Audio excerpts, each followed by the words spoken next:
memulai pelajaran hari ini, marilah kita berdoa sesuai kepercayaan kita masing-masing. Doa di bersih tapi siap belajar. Selamat pagi, Mem. Selamat pagi. Waalaikumsalam warahmatullahi wabarakatuh. Waalaikumsalam warahmatullahi wabarakatuh. Selamat pagi. Pagi. Apa kabar? Baik. Ustaz Putra, Adi, Mem. pelajaran KAA, yaitu kita mulai dengan materi dekomposisi. Nah, sebelum memulai saya akan menyampaikan tujuan pembelajaran kita hari ini, yaitu murid mampu pertama mendefinisikan berpikir komputasional sebagai pendekatan pemecahan masalah secara umum. Nah, sebelum kita masuk ke materinya, kita ice breaking dulu. Yuk kita mulai. Semangat pagi. Pagi. Pagi. Pagi. Nah, kita mulai. 1, 2, 3. Tepuk pagi. Selamat pagi. Tepuk semangat.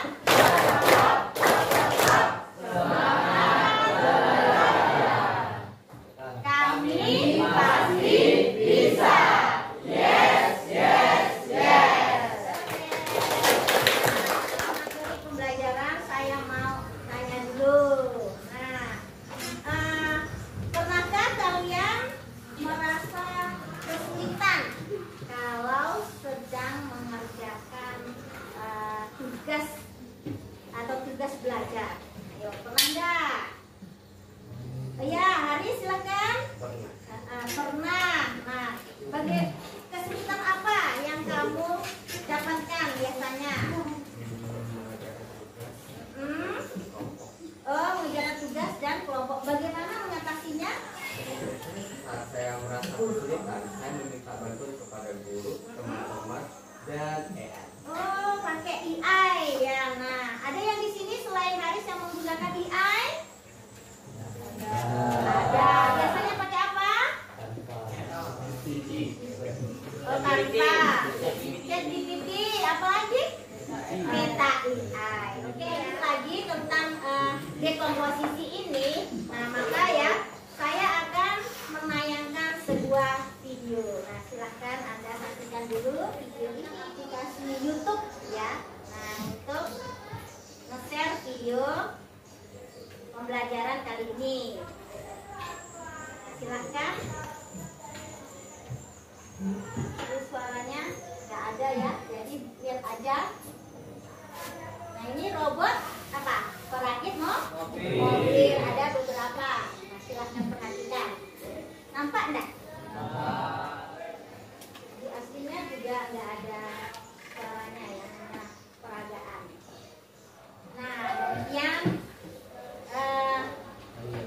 video perakitan robot merakit mobil. Sudah menonton?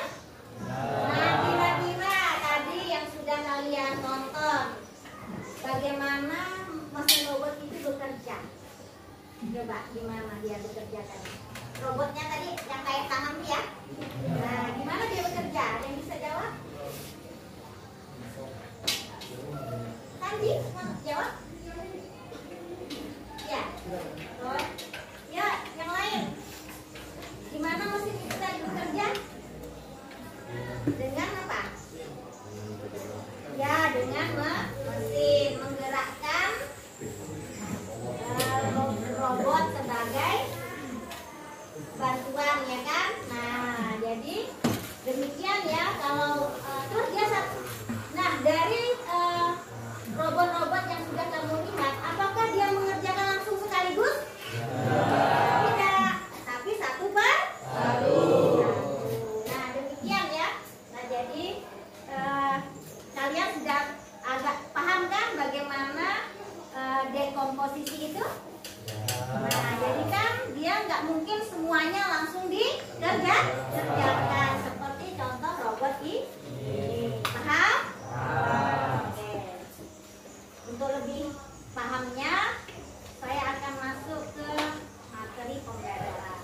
Berpikir komputasional dengan materi dekomposisi. sisi dengan mata pelajaran coding dan kecerdasan artifisial untuk SMK fase E atau kelas 10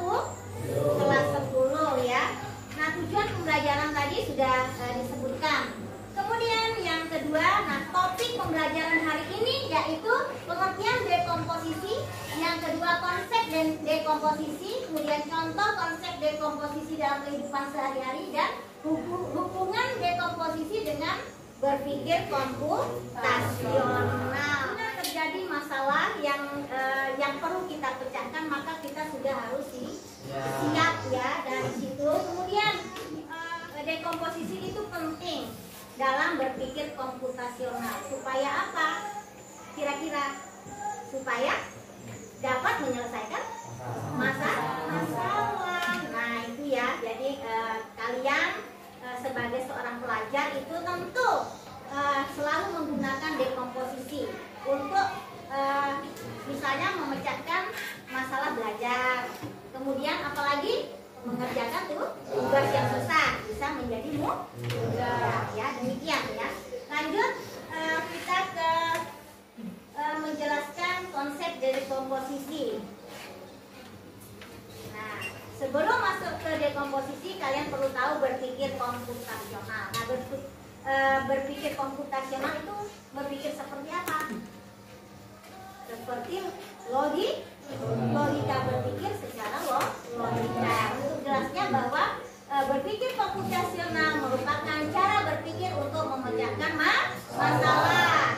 Kegiatan utama dalam berpikir komputasional adalah menyelesaikan masalah untuk menemukan solusi yang efisien, efektif, opsional, sehingga solusinya bisa dijalankan oleh manusia maupun mesin. Jadi lebih mudah dipahami ya. Kemudian selanjutnya, nah ini dekomposisi, yaitu proses pemecahan masalah besar menjadi kecil. Tujuannya agar masalah bisa dipecahkan, dipahami, diselesaikan ya. Nah, itu dia. Nah, itu konsep dari dekomposisi. Kemudian nanti kalian akan saya berikan contoh-contohnya dan nanti ada kegiatan kolaborasi. Yang pertama adalah konsepnya dulu. Konsep dari dekomposisi adalah memecahkan suatu masalah besar atau kompleks menjadi bagian-bagian yang lebih kecil, sederhana, dan terkelola, sehingga lebih mudah dipahami, dikerjakan, dan diselesaikan. Ini konsep dari dekomposisi ya. Kemudian mengapa dekomposisi itu penting? Ya, yang pertama adalah bisa mempermudah kerja tim. Apalagi? Bagi tugas ya, supaya lebih aman ya, lebih gampang dikerjakan. Meminimalisir kesalahan supaya kesalahan yang harusnya ada itu bisa diatasi. Kemudian memudahkan evaluasi dan pengembangan. Nah, itu mengapa dekomposisi penting. Kemudian, nah saya akan mencontohkan contoh konsep dekomposisi pada kehidupan sehari-hari. Contohnya yaitu membongkar sepeda untuk diperbaiki. Siapa yang tidak pernah pakai sepeda? Tidak pernah. Dekomposisi pada kehidupan sehari-hari, membongkar sepeda. Nah, sebelumnya kita harus tahu ya analogi atau ide jalan cerita bahwa bagaimana membongkar sepeda itu. Bagaimana kita menyelesaikan masalah membongkar sepeda yang rusak.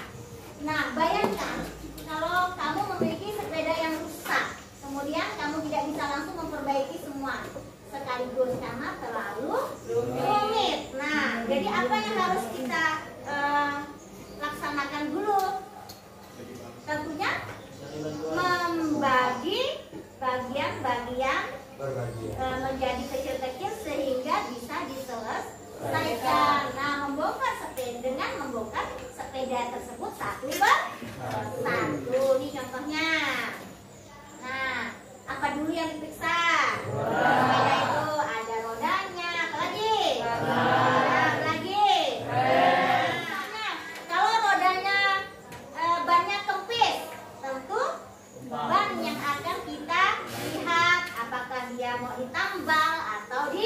diganti atau pompanya yang mana sepeda itu, maka itulah yang akan kita perbaiki terlebih dahulu. Sepeda menjadi beberapa komponen, kamu bisa fokus memperbaiki satu bagian pada satu waktu, kemudian menemukan letak kerusakan dengan lebih cepat, menghindari kesalahan karena tidak mengerjakan semua sekaligus, dan menyusun ulang sepeda dengan baik setelah semua bagian diperiksa. Nah, sudah memeriksa sepeda tersebut, maka hal-hal ini yang bisa kita lakukan. Nah, jadi fokuslah, kemudian yang mana letak kerusakan itulah yang dulu kita perbaiki sampai menyusun kembali sepeda sehingga bisa digunakan. Demikian konsep dari dekomposisi. Pertama masalahnya dulu, kemudian kita lihat satu per satu. Nah, habis itu Bapak ada yang mau ditanyakan? Sudah jelas ya? Oke. Kemudian, nah, hubungan dekomposisi dalam komputasi itu sama seperti memperbaiki sepeda. Nah, ketika kita menghadapi masalah komputasi atau proyek teknologi yang kompleks, maka kita pecah-pecahkan. Yang pertama, analisis masalah. Tadi apa analisisnya?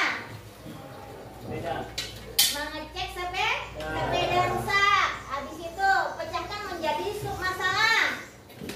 Lihat dulu, cek satu per satu mana yang rusak. Habis itu selesaikan satu per satu. Nah, tanganin dulu mana yang lebih prioritas. Kemudian kalau gabungkan kembali menjadi solusi tadi apa?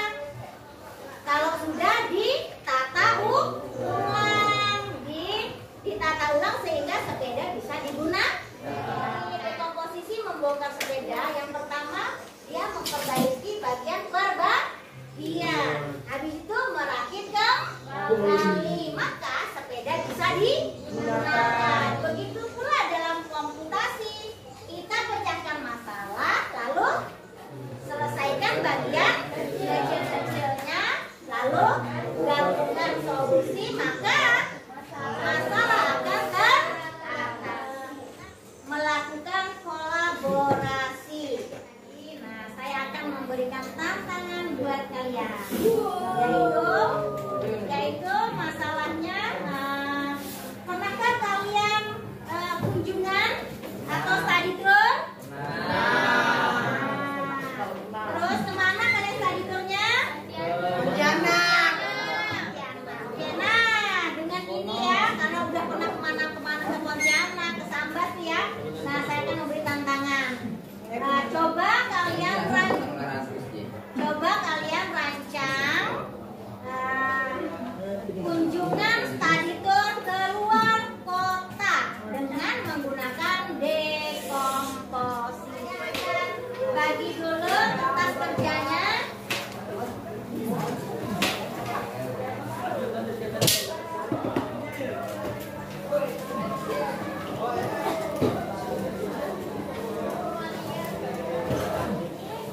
Membuat analoginya sudah ada formnya itu ya. Kemudian yang kedua disuruh apa? Bacakan masalah menjadi sub masalah yang hasilnya dimasukkan pada tabel dekomposisi. Nah, sudah ada tabelnya? Nah, di bimbingan Pak Anda sudah ada tabelnya? Sudah. Ada kesulitan membuka LKPD-nya? Ada yang mana?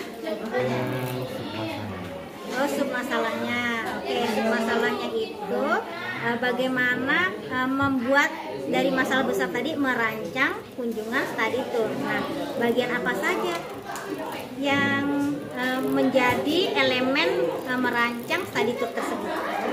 Seperti tujuan, ya kan? Nah, elemen itu subnya tujuannya. Apalagi selain tujuan? Ada transportasi, apalagi akomodasi, gitu ya, paham? Oke. Mana yang harus dipecahkan lebih dahulu atau mana yang paling penting? Kedua, berkaitan dengan bagian satu keputusan. misalnya pasti bisa mempengaruhi bagian Presentasinya sudah dilakukan oleh kelompok 4. Nah, beri tepuk tangan kelompok 4. Karena sudah melakukan rangkaian presentasi, nah saya akan memberikan tantangan buat Anda. Nah, siapa yang punya beberapa buku di rumahnya? Punya beberapa buku? Buku apa saja? Buku tulis. Buku paket nggak ada? Cerita? Nah, sekarang saya beri tantangan. Bagaimana merancang atau menata kembali rak buku Anda? Nah, nata ulang rak buku yang berantakan. Habis itu dibagi apa? Menjadi kecil. Apa yang harus dilakukan kalau kita mau menata itu? Menata rak buku apa dulu? Tentu menyiapkan raknya dulu. Nah, bisa kan buatnya? Oke, sekarang silahkan dibuat sesuai dengan kelompok masing. Nah, ini langsung begini. Yang pertama, langkahnya ini yang disediakan ini sampai sini aja ya. Habis itu kesimpulan ya. Sekarang tiba saatnya untuk mempresentasikan tantangan yang sudah saya berikan, yaitu membuat dekomposisi menata ulang rak yang berantakan. Kelompok berapa? Oke, kelompok 1. Beri tepuk tangan buat kelompok 1. Ya.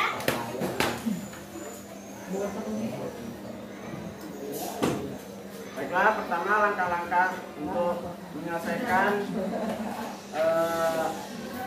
menyusun rak buku yang berantakan adalah: pertama, amati kondisi rak buku dan catat masalah yang ditemukan. Kedua, keluarkan semua buku dari rak untuk dipilah. Tiga, kelompokkan buku berdasarkan kriteria tertentu: jenis, ukuran, abjad judul, atau penulis. Terima kasih kalian sudah melaksanakan tantangan yang sudah dilakukan. Anda menulis apa manfaat dekomposisi dalam memecahkan masalah. Nah, oke. Nah, sekarang akan kita dengarkan refleksi dari kelompok berapa? Kelompok 4 atas nama Dania. Beri tepuk tangan.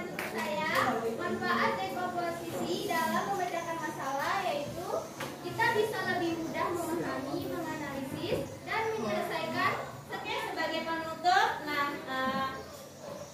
bahwa dekomposisi ini sangat berguna bagi kehidupan kita sehari-hari, yaitu untuk memecahkan masalah dari besar ke kecil. Nah, contohnya tadi sudah membuat perencanaan study tour, kemudian sudah menata ulang rak buku yang berantakan, dan masih banyak lagi dekomposisi yang bisa kita lakukan pada kehidupan sehari-hari. Nah, terkait semuanya itu, kita bisa mengambil semua materi itu dengan melalui teknologi. Di antaranya, kita bisa mengaplikasikan Canva, ya kan? Kemudian menggunakan internet, atau kita sekarang menggunakan AI. Nah, demikian ya pembelajaran kita hari ini. Oh ya, untuk minggu depan, kita akan belajar abstrak dengan dekomposisi. Abstrak itu nanti konsep di mana kita menggunakan, misalnya bisa menggunakan mencari peta, misalnya mengukur peta dengan menggambar dari rumahmu menuju ke sekolah, nanti titiknya di mana ya. Nah, seperti itu nanti pembelajaran minggu deh. Nah, untuk mengukur kemampuan hari ini, saya akan memberikan kuis di akhir pembelajaran kita. Coba dibuka handphonenya. Nah, nanti saya akan kirimkan linknya ya. Saya menggunakan Quizizz ya. Saya sudah kirim link kuisnya di grup Anda. Silakan boleh dicek ya di grup WhatsApp-nya. mengakhiri pelajaran kali ini, marilah kita berdoa sesuai kepercayaan kita masing-masing. Berdoa, kita mulai.